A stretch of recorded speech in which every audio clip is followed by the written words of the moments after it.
But yeah, in terms of the sort of the programming, yeah, sort of late 80s, and I used to sort of get all the like the manuals, because we'd have some of the like the magazines and stuff, like for the typings and stuff. You used to sit there for hours doing them. Bunking off school. Yeah, yeah, I did once or twice.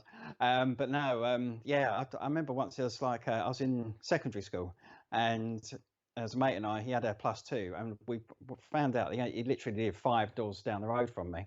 So we used to go around each other's houses playing games, but mainly programming. And we came up with a basic sort of Microsoft Windows, if you like. It had a login system and everything. It had Notepad, Paint, and you could sort of save them to tape and then load them back into the program as well. Oh wow! Yeah, so and we'd sort of like have sleepovers, purely for the purpose that we could sort of like game together, like late, but also for programming. So I remember one time it was like I think it was about 3 o'clock in the morning. I'm like, oh, I've got an idea for that Windows thing. And it was the paint thing that we did. And it was sort of like just moving it around, a bit like an Etch-a-Sketch. That was the idea. Yeah. But it's like changing ink colors and the paper colors as you're going along to sort of draw a best picture as you could, really. But yeah, I sort of did that. And then I tried like a fruit machine game. So I really liked the fruit machine simulator at the time. Oh, the Codemasters one. Yeah. Yeah. Yeah, good game. Yeah, Cash Bash. Yeah. Always remember that.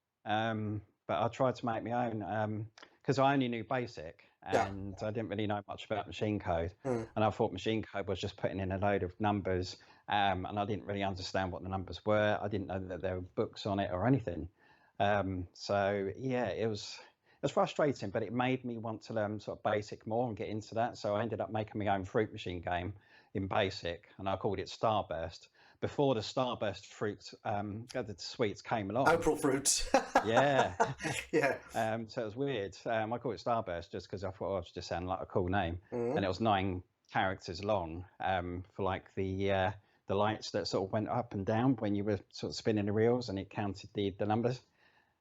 So yeah, so that was fun to code. I had all the UDGs for all the fruit elements and stuff, and the reels scrolling, as it were. Just a load of print commands. Yeah, so it's a shame I lost all those tapes. I don't really know what happened to them. But oh no, I was just going to ask you if you'd still got them.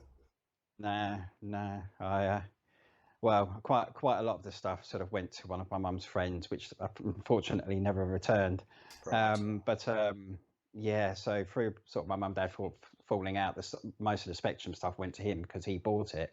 And then the tapes just went by the wayside. I don't really know what happened to them, unfortunately, which is a shame. But yeah, but I enjoyed it thoroughly. Yeah.